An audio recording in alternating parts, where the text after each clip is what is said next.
Coronavírus, a crise em debate.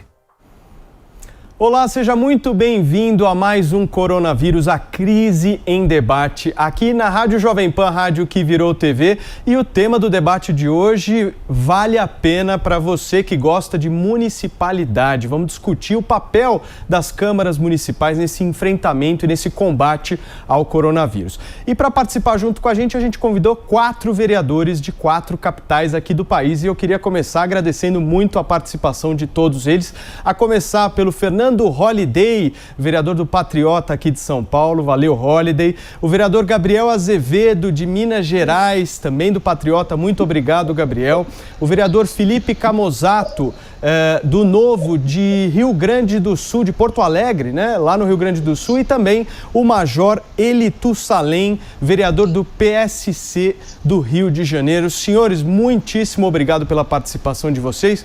E falando aí de vereador, esse ano tem eleição, mas tem eleição mesmo? Eu queria um pouquinho a avaliação de vocês. O que vocês acham que vai acontecer esse ano? Eleição em outubro, dezembro, 2021, tem gente falando 2022. Qual que é a opinião de cada um a respeito? Vamos começar com ele, Fernando Holliday, aqui de São Paulo. Obrigado, Paulo. Bom, é um prazer estar aqui com todos vocês, o Gabriel, o Camozato e o Major, e claro, o Paulo Matias e todos os que nos acompanham agora na Jovem Pan.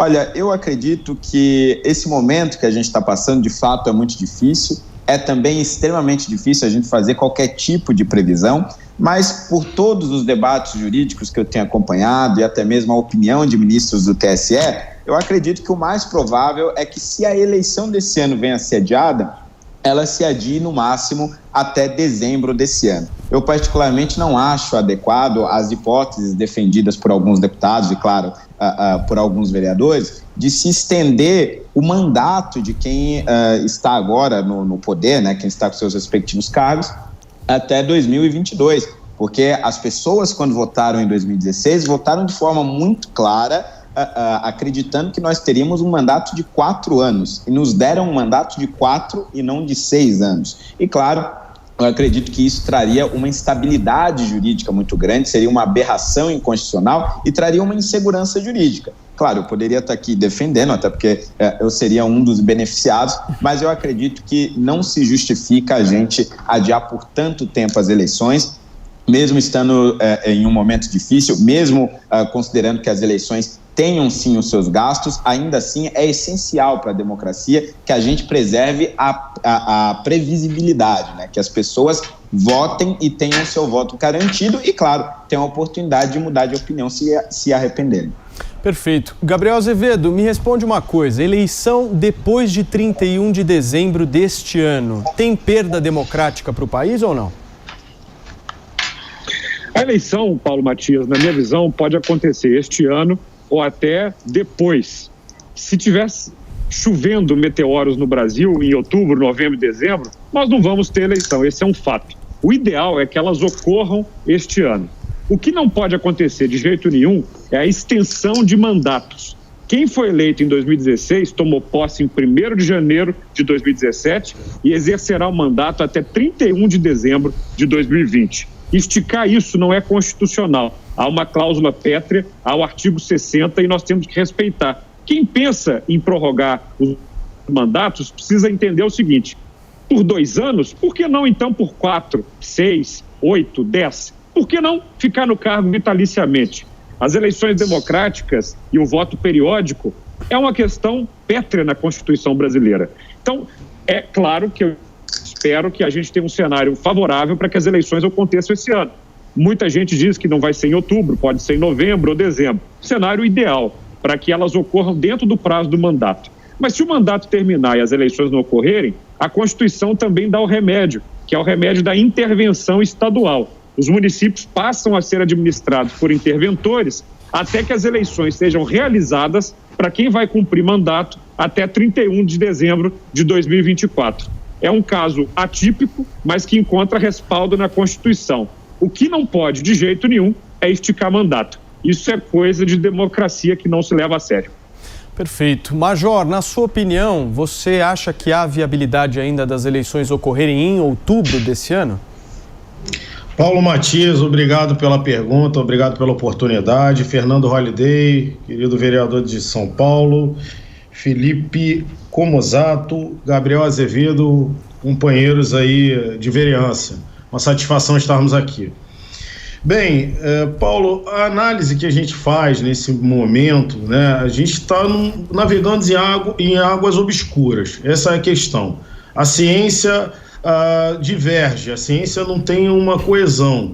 Estamos diante de um vírus novo, um cenário que eu entendo de guerra biológica, né? Se é intencional ou não, não sabemos, mas é um ataque biológico feito por um inimigo desconhecido. Então, pensar em eleição nesse momento, eu acho que é no mínimo leviano, né? O gestor público que está na cadeira, pensando em reeleição, pensando no seu público e não priorizando a vida, ele não está fazendo jus ao juramento, né? Eu, como oriundo das fileiras da Polícia Militar, eu me recordo que eu jurei bandeira 3 vezes e eu também fiz um juramento ao assumir o mandato, né? Então nós temos um compromisso com a vida pública. Eu não acho que seja possível a eleição em outubro. Acho que, apesar do cenário divergir na mão dos especialistas, na opinião dos especialistas, eu acho que outubro é impossível.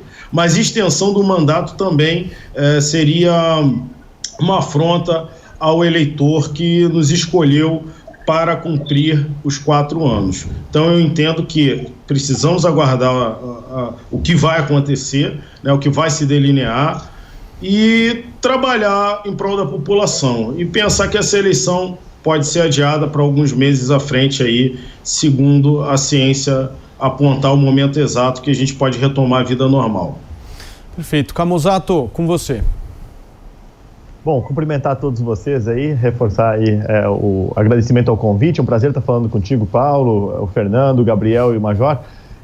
Eu acho que as opiniões que os meus colegas vereadores deram já me contemplam. Então, acho que foi um bom convite que vocês fizeram em escolher esses vereadores, porque acho que as opiniões estão muito bem embasadas. Eu corroboro com eles com a ideia de que nós não devemos estender os mandatos, mas eu trago um alerta somente para a questão de eleição ocorrer em outubro. Tá? Eu acho que diante do cenário que nós temos, se a eleição permanecer em outubro e ela não for postergada, e que seja por 1 mês, 2 meses, né, seja para dezembro, enfim, como já há algumas sinalizações, eu acho que a eleição em outubro, neste momento, ela privilegia bastante quem está em mandato, né? Toda aquela gama de pessoas que querem vir para a política, especialmente aqueles que nunca tiveram antes cargos públicos, que não são figuras públicas, mas que têm conhecimentos diversos, têm qualificações, têm experiências da sua própria vida e representações sociais também, podem ajudar a renovar, oxigenar os parlamentos municipais Brasil afora, e eles necessariamente estão sendo prejudicados se a eleição ficar em outubro, porque, obviamente,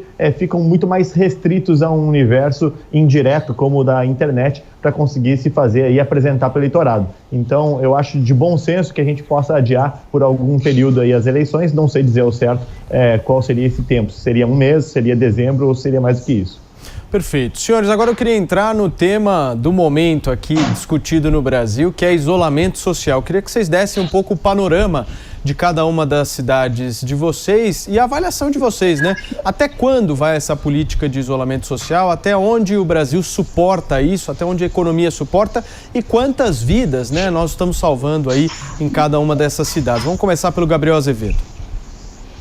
Bom, eu talvez seja um dos 4 vereadores aqui que não estou em casa. Estou aqui na Câmara Municipal, no plenário, e nosso Poder Legislativo se adequou a todas as regras e normas de segurança. Não posso dar um giro completo, mas a maior parte dos vereadores está participando digitalmente, somos 41, e eu estou aqui no plenário, inclusive, Paulo Matias, a sessão vai começar em 1 minuto, você sabe meu compromisso parlamentar, por isso é que eu estou aqui. Então, a barulhada, quando acontecer, você me desculpe.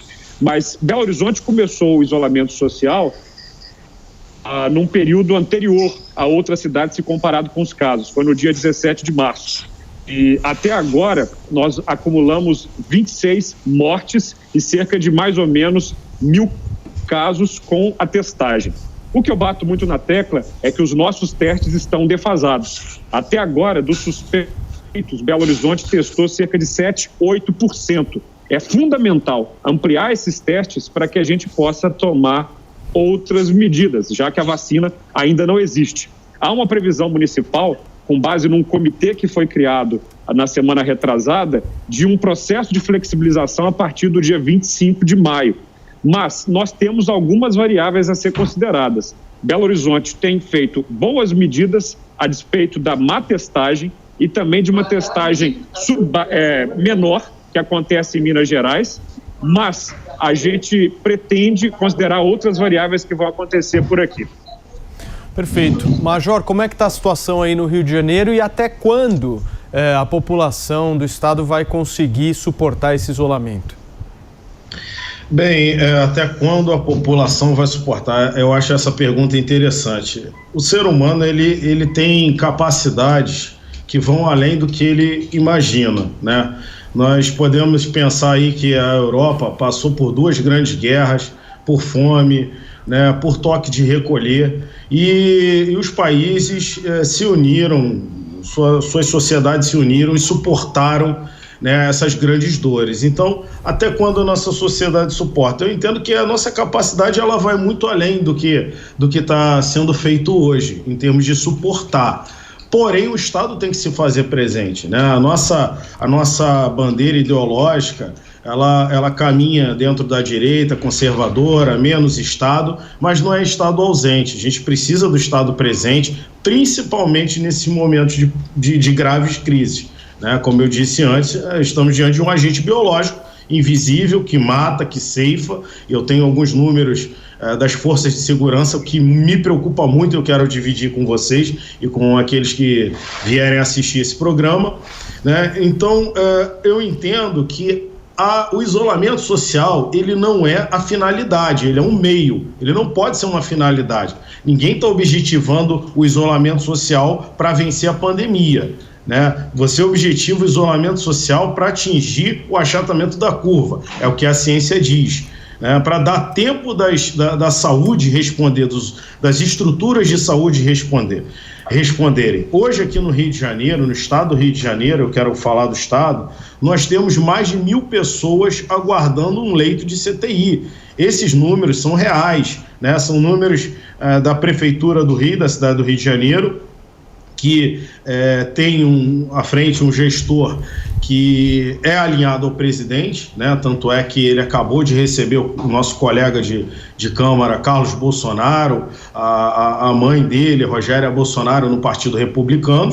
Então ele é aliado do presidente, mas ao mesmo tempo ele está adotando o lockdown, ele está adotando medidas de restrição e isolamento social, porque ele faz a leitura junto ao corpo de saúde de que é necessário nesse momento. Então, isolamento social é um meio, não é uma finalidade. A finalidade é achatar a curva, dar tempo para a ciência, vacinas. A gente fala hoje da hidroxicloroquina, ótimo, mas há 15, 20 dias atrás não se falava, né?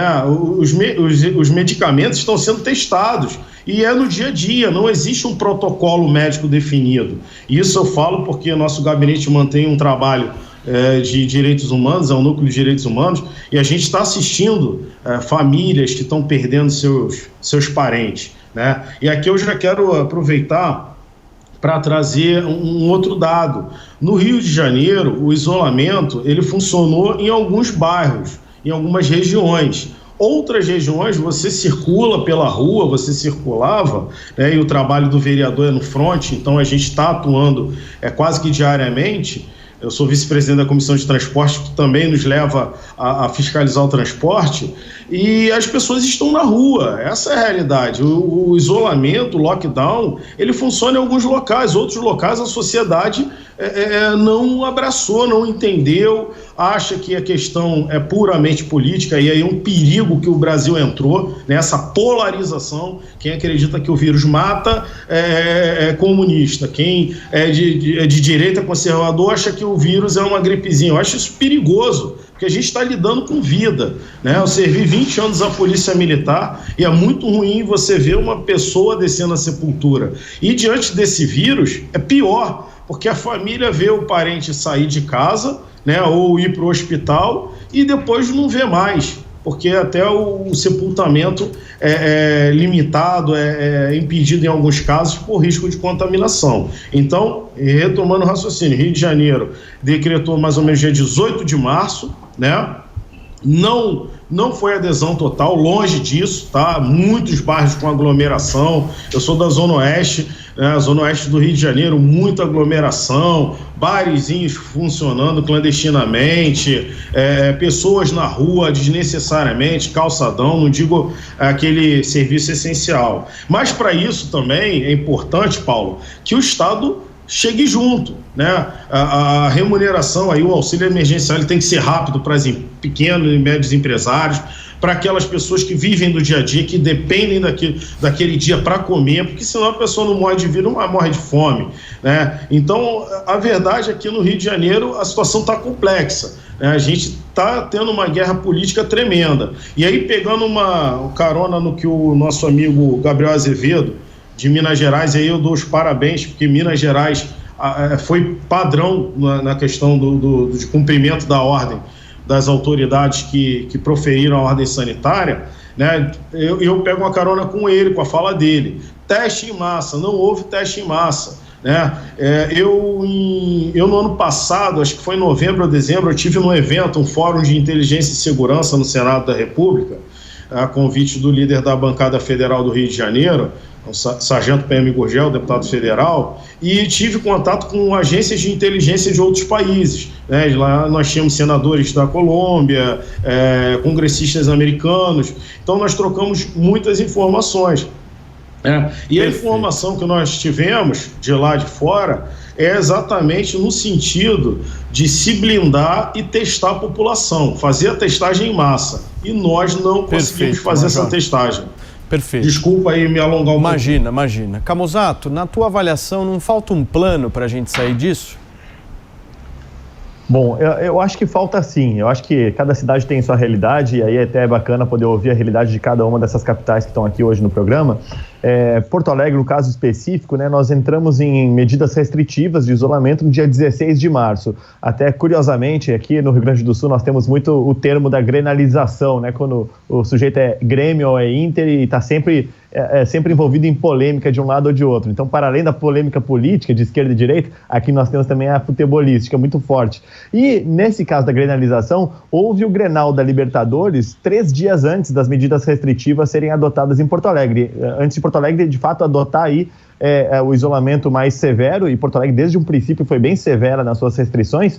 E nesse Grenal, por ser um Grenal histórico da Libertadores, como nunca aconteceu antes, nós tivemos 50 mil pessoas no estádio do Grêmio, e tanto o presidente do Grêmio quanto do Inter pegaram o coronavírus. Então, já de pronto, se apaziguou o debate se o vírus seria colorado ou gremista. Mas, em todo caso, tirando essa brincadeira, do dia 16 para cá, o que a gente notou foi o seguinte: as medidas de isolamento social, elas são importantes num primeiro momento para preparar, né, foram importantes para preparar a cidade, especialmente do ponto de vista da infraestrutura de saúde, do corpo técnico, né, para estar capacitado a atender esses pacientes, e também a própria inteligência da prefeitura, poder organizar seus bancos de dados, informações, suas métricas de acompanhamento e ajustar também o seu próprio, as medidas, seja ela os decretos ou as medidas orçamentárias que vão ser necessárias para direcionamento de recursos para o combate à pandemia.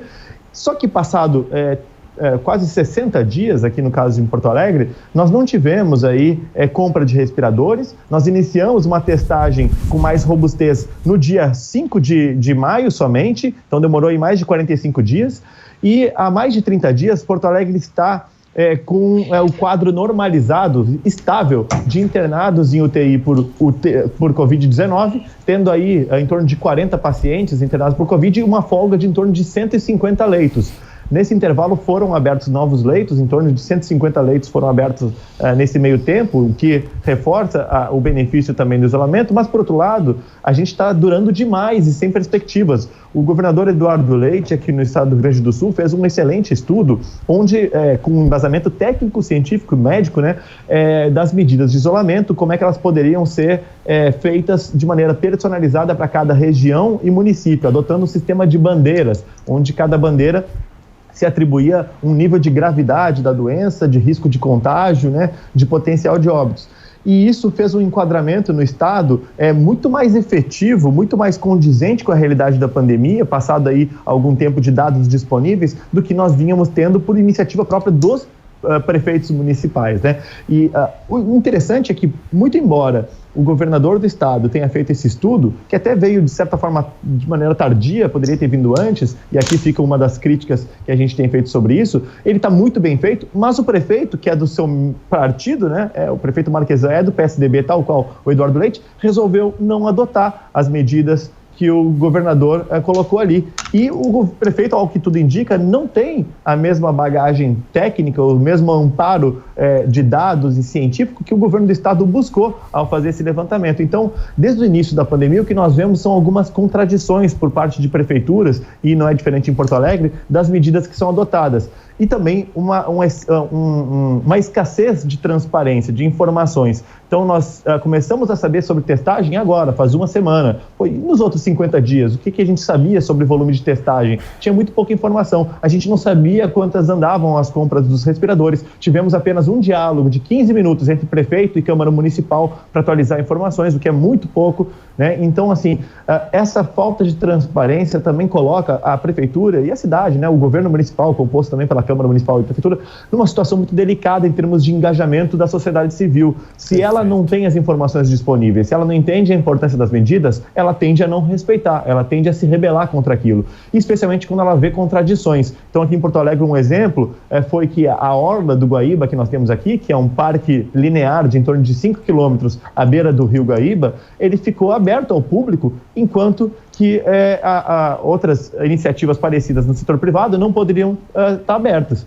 né? Ao mesmo tempo, se bloqueava a avenida para permitir lazer das pessoas nas avenidas, enquanto ao mesmo tempo se pedia para ficar em casa. E para não ficar só nesses dois exemplos, um último, mas também muito importante, é que as obras públicas municipais foram liberadas enquanto os canteiros da construção civil ficaram fechados.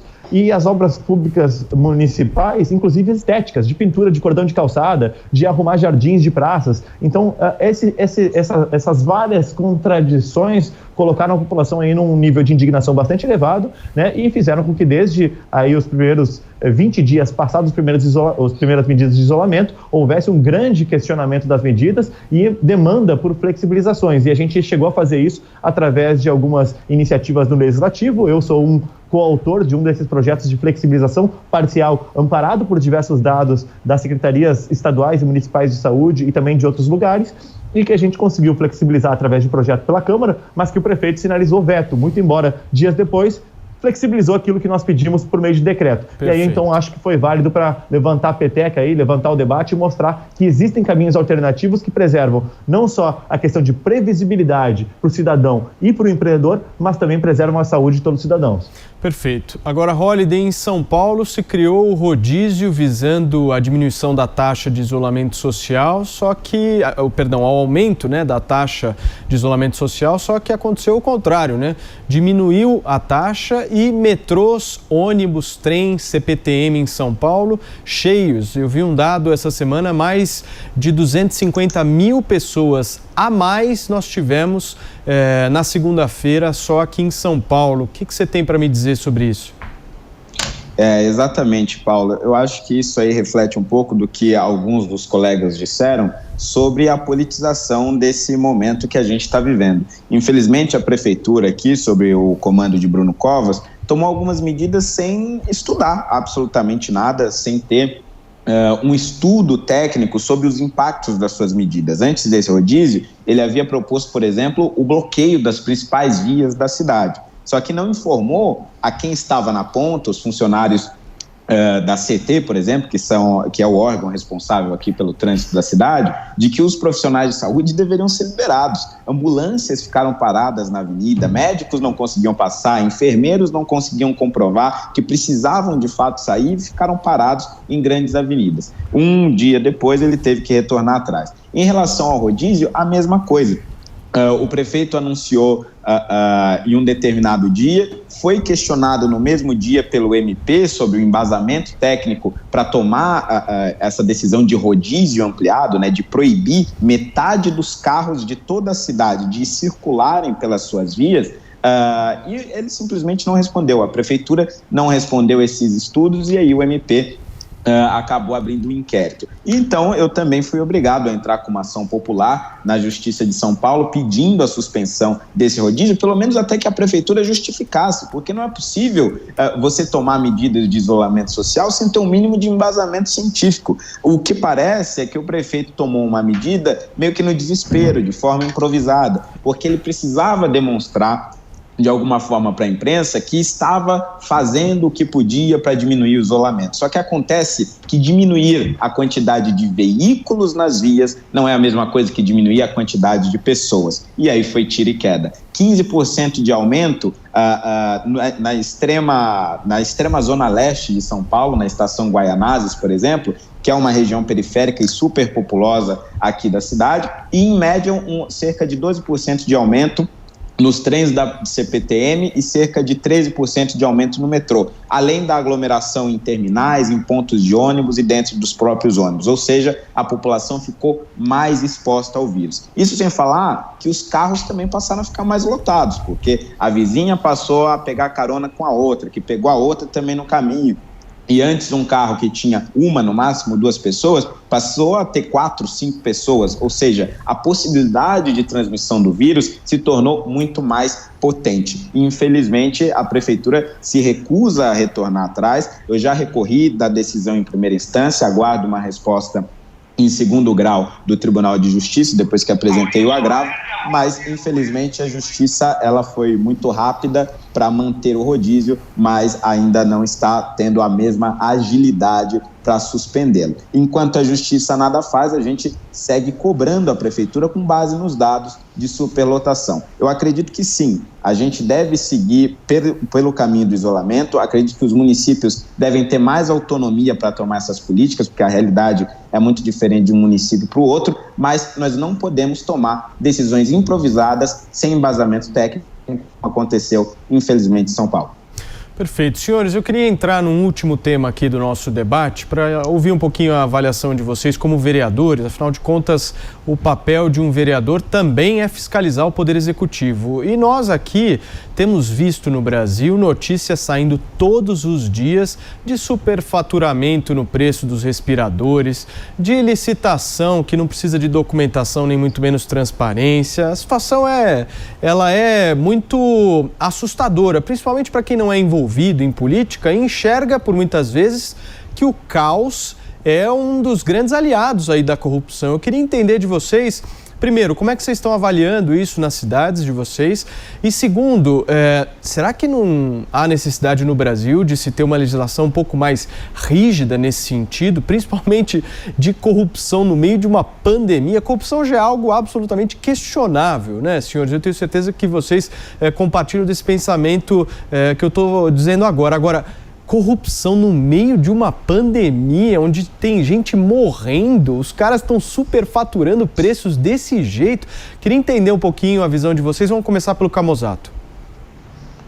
Bom, eu acho que é um ponto muito importante que tu levantou, Paulo, e isso diz respeito àqueles problemas de transparência que eu mencionei antes, né? Uma das situações que nós temos aqui em Porto Alegre é que nós não sabemos, temos dificuldade de conseguir acessar informações de contratos sendo feitos sem licitação, o que está sendo comprado aí, contratado com dispensa de licitação, e outras informações financeiras também, muito embora a gente tenha no portal da transparência o acesso a todos os contratos ativos. Tivemos um caso aí de suspensão contratuais de terceirizados e alguns serviços de creches também, o que foi um grande problema para a cidade, porque pegou todo mundo de surpresa e levantou aí a lebre, né, para que todos os órgãos fiscalizadores, não só o legislativo, mas também o poder judiciário, Tribunais de Contas e o Ministério Público, né, pudessem aí ter seu olhar em torno do tema. Eu acho que talvez não seja bem uma legislação que nós precisamos. Lembrando que a Lei 8666, a Lei de Licitações, ela hoje é uma realidade e se justifica pelos problemas de corrupção passados,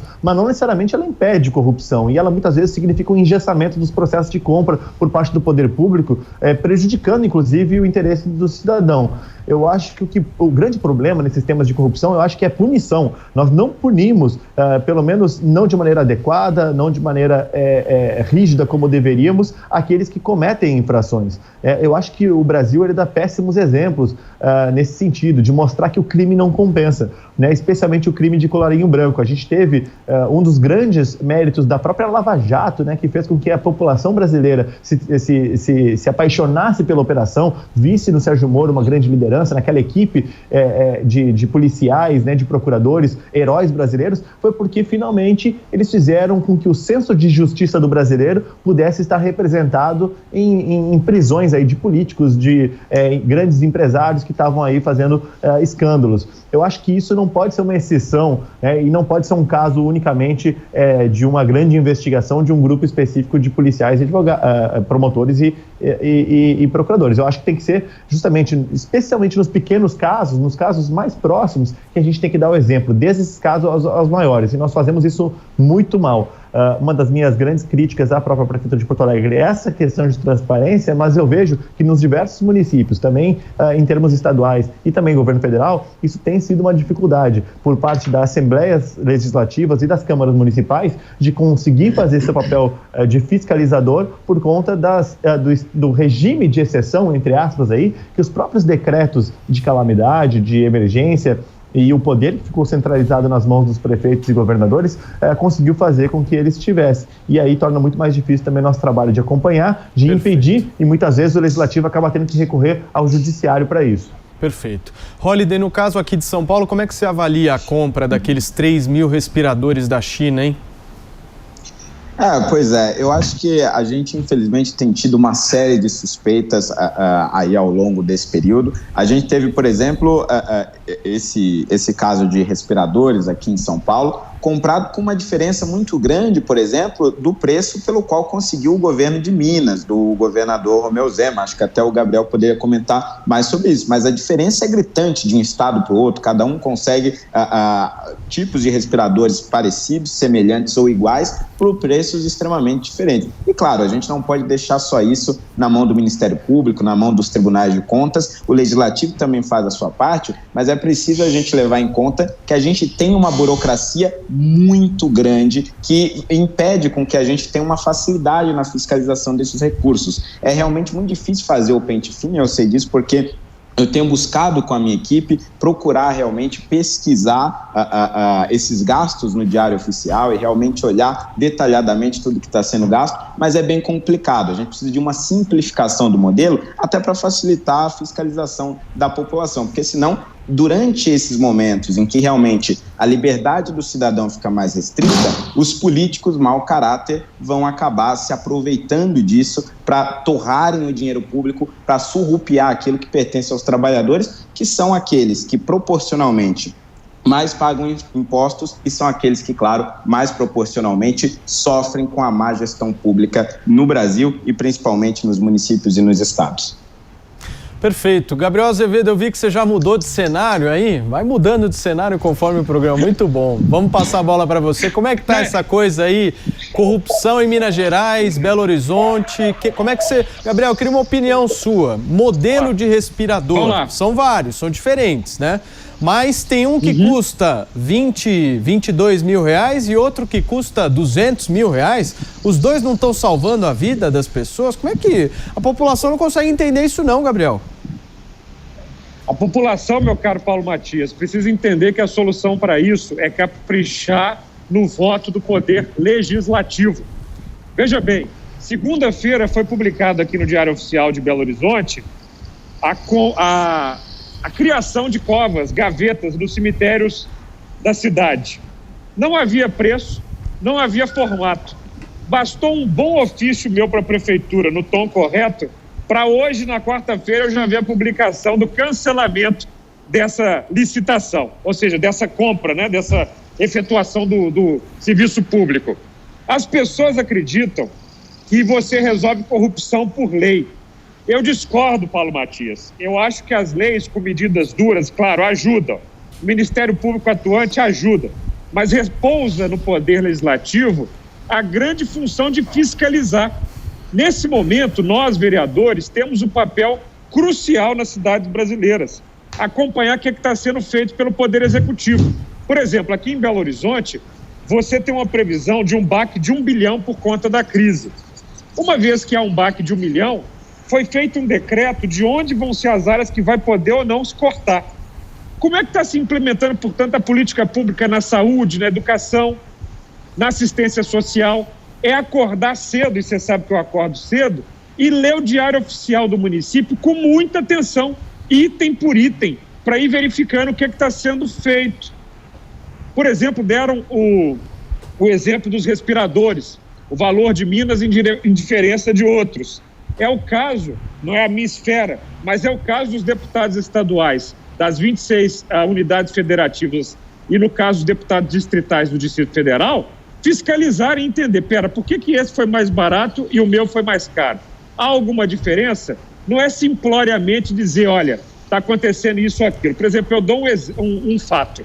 Minas Gerais hoje é o estado que menos testa no Brasil. Ou seja, não adianta Minas Gerais alardear que está com um bom resultado se nós somos a unidade federal que menos testa por 100 mil habitantes. Então, por exemplo, o Amapá está com muitos casos. Pode falar, Gabriel, estamos te ouvindo. Tá ouvindo, pode falar, né? Pode falar. O Amapá está com muitos casos. Beleza, mas o Amapá é o que mais testa. Então, assim, por que um estado que tem uma condição como Minas Gerais tem, não está testando? E Belo Horizonte, por sua vez, também. 7% de quem tem sintoma foi testado aqui na cidade. Dá-lhe ofício para o secretário. Por que isso está acontecendo? E, claro, não é o meu ente federativo de fiscalização, mas também mandei um ofício para o governador Romeu Zema. Por que nós temos 90 mil casos sintomáticos na fila não testados? Aí não adianta dizer que Minas Gerais está fazendo bonito. Ou seja, há um isolamento social, sim, respeitado pelas pessoas aqui, mas a gente tem que entender os dados na realidade. Hoje, Paulo, eu acho que a gente tem que deixar um recado para qualquer vereador que está nos escutando. A pior coisa que um vereador pode fazer nesse momento, e aí eu sei que eu conto com a solidariedade de 3 parlamentares sérios que estão me ouvindo, é aquela porcariada de projeto de lei inconstitucional, maluco, sem pé nem cabeça, para fazer simplesmente firula para o seu eleitorado. Não, há poucas leis que podem ser feitas no nível municipal nessa hora para resolver o problema. A gente tem que entender a nossa competência legislativa. O que a gente faz de mais importante é fiscalizar o Poder Executivo, ver se o dinheiro está sendo gasto e acompanhar os dados do Diário Oficial, do comparativo entre municípios, para a gente ver se está na rota certa. Perfeito. Paulo, eu estou louco, obviamente, para sair do isolamento, mas eu entendo que o isolamento é a medida mais adequada que existe até hoje, enquanto não há cura. Ele vai durar para sempre? Não, não vai durar para sempre, nós não damos conta. Aqui em Belo Horizonte nós estamos com 3 indicadores para sair dele: leitos, testes e respeito ao isolamento. Isso é papel de vereador, fiscalizar a transparência desses dados e jogar para a cidade inteira acompanhar. Perfeito. Para finalizar, Major, eu queria te perguntar a sua avaliação aí sobre esse processo, né, que o governador Wilson Witzel fez no seu estado de R$1 bilhão aí de gastos nessa pandemia, sem nenhum tipo de processo licitatório e, em consequência disso, com baixa transparência. A gente sabe que isso é legal, o próprio governador aqui na Jovem Pan já nos explicou no Jornal da Manhã que isso é legal, mas não é muito moral, né, vereador? O que você acha? Bem, vamos separar o que está acontecendo no Rio de Janeiro em 2 etapas. Primeiro, qual é a realidade do mundo, não do Rio de Janeiro, mas do mundo. No início da pandemia faltou EPI, né? Faltou EPI. Por que faltou EPI? Porque esses EPIs têm uma origem, né? O equipamento de proteção individual, bem como o respirador, toda a indústria do mundo está com seus parques industriais situados na China, né? Então, no início da pandemia não tinha EPI, tá? Eu não estou fazendo a defesa de ninguém, mas eu quero separar os assuntos. Não tinha EPI, esse é o primeiro ponto, né? Os que tinham, quem colocou preço, quem estabeleceu o preço foi a China, né? Foi os fornecedores. Por exemplo, a Prefeitura do Rio tem quase 1.000 respiradores comprados no ano passado. E esses respiradores foram comprados a um preço acessível, um preço de mercado, que, se salvo engano, batia $5 mil, em torno de $5 mil no ano passado. Esses respiradores que a Prefeitura do Rio comprou não estão sendo entregues na sua totalidade e provavelmente vai haver quebra de contrato pelo fornecedor chinês. Por quê? Porque o respirador saiu de $5 mil para $65 mil. E esse preço que eu estou dando, eu fiz uma pesquisa, né? Minha equipe se empenhou em buscar o preço e nós achamos esse respirador na Coreia do Sul a $65 mil. É o preço dele desembarcando aqui no Brasil, né? São 100 unidades disponíveis na Coreia do Sul. E o que acontece? Tanto o setor privado de saúde, os hospitais privados, as redes privadas, quanto os hospitais públicos, a rede pública, eles disputam cada item desse, principalmente o respirador, que é um equipamento que você não consegue fazer a sua indústria nacional produzir rapidamente. Então, esse é o primeiro ponto. Quem tem o produto, né, e a demanda, isso é o livre mercado, a demanda, a busca pelo aquele produto e o produtor do produto é quem dá o preço. Isso é fato. Agora, que não tem explicação, e eu concordo com você, não é minimamente razoável, é a corrupção. E a corrupção, a característica básica dela é essa. Ela se faz em cima de morte, né? Quando você joga aí no Google, 242, vai aparecer 242 bilhões roubados no governo do PT, da saúde, que está fazendo falta hoje. E aí, no rastro desse estrago feito das gestões anteriores, que nós tentamos romper em 2018, ter um novo modelo de gestão para o país, né, nós podemos ainda observar alguns gestores públicos seguindo essa linha, ou não quero ser leviano aqui para apontar, mas dando indícios de que estão seguindo essa linha, de ganhar dinheiro, dinheiro ilícito, dinheiro em cima do sangue do povo. Isso é inaceitável. E aí, falando especificamente do Rio de Janeiro, né, nós temos alguns gastos em hospitais de campanha, poderia ter sido utilizado leitos que já estão disponíveis, né, na rede pública, e aí foi feito hospital de campanha. Existe a denúncia de gastos com algumas OS, organizações de saúde, que não foram transparentes, né, processos licitatórios onde só tinha uma empresa disputando, e aí a investigação que uma matéria jornalística buscou, achou 3 empresas que não existem, as empresas não participaram dessa concorrência, porque a dispensa de licitação, é importante ressaltar, né, a dispensa de licitação ela está prevista na 8666, né, é o contrato emergencial, mas ele também tem que atender alguns critérios, entre eles publicar em Diário Oficial dentro de 5 dias e a transparência. Muito bem, senhores, olha, infelizmente nosso tempo se esgotou, mas eu estou aqui para agradecer de verdade a disponibilidade de cada um de vocês de participar aqui do nosso debate. Vamos começar pelo Gabriel Azevedo. Valeu, Gabriel, até a próxima. Ô, Paulo Matias, muito obrigado. Você desculpa a barulheira aqui no entorno, mas como você está vendo, é um vereador que trabalha, continua atuante aqui. Esse barulho é o barulho da democracia, são os meus colegas aqui falando. Então, muito obrigado pela participação na Jovem Pan e parabéns pelo seu trabalho aí. A imprensa é muito importante nesse momento. Muito obrigado, Gabriel. Major, valeu. Meu amigo, eu quero só chamar a atenção para um número. Nós estamos chegando no Rio de Janeiro, entre policiais civis, militares e guardas municipais, a 3.000 afastamentos por Covid ou suspeita de Covid, por falta de teste, não estão testando todo mundo. Então são 3.000. Número de mortos, nós estamos chegando ao estarrecedor número de 30 agentes da lei mortos. Aliás, perdão, nós passamos, porque tivemos mais um óbito hoje. Então as forças de segurança do Rio estão morrendo, estamos perdendo pais de família, e se o Estado, município e Brasília, Estado lato sensu, não tomar uma medida enérgica, o crime vai tomar o Estado do Rio de Janeiro, porque nós não vamos ter força de segurança para defender a sociedade. Eu quero deixar essa denúncia aí, esse alerta, pedindo socorro às autoridades. Perfeito. Camusato, aquele abraço, hein? Muito obrigado, Paulo. Um prazer ter falado contigo, com o Fernando, com o Gabriel, com o Major e com toda a audiência aí da Jovem Pan.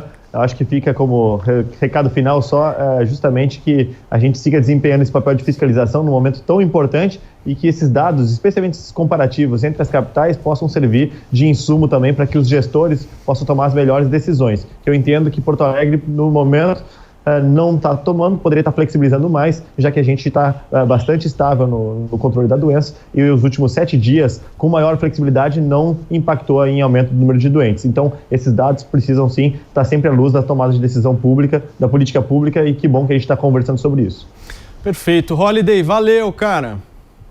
Muito obrigado, Paulo, obrigado à Jovem Pan, obrigado a todos os colegas aí que participaram do debate. A Câmara Municipal aqui de São Paulo continua funcionando, né, pelas sessões virtuais, e a gente segue fiscalizando, não somente como legislativo, mas sempre que necessário estaremos prontos também para recorrer ao judiciário. Claro, o momento é difícil, mas os direitos básicos e a responsabilidade devem ser garantidos.